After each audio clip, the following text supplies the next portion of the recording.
Related to that, there's another question in the chat, and that might kind of get us into some of these conversations that are, I think, about an unrealistic binary that's created between science and religion, that I think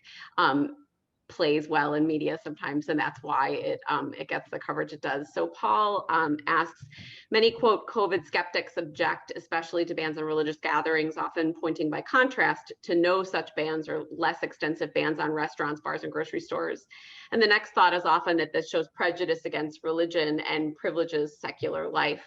How realistic is that characterization, that sort of either or, and what other thoughts do you have about medically inflicted religion secular commentary? And I will say that in my experience as a communication scholar, this is one of the spaces that's of interest to me, that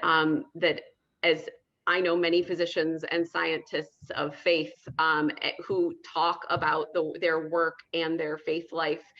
in very instructive ways. And I think that what we tend to see portrayed is this sort of binary of it's either reason or faith, instead of seeing this space for both. So I'd be interested, and Richard, you may want to speak to this as well, interested to hear kind of what might be an alternative rhetoric or an alternative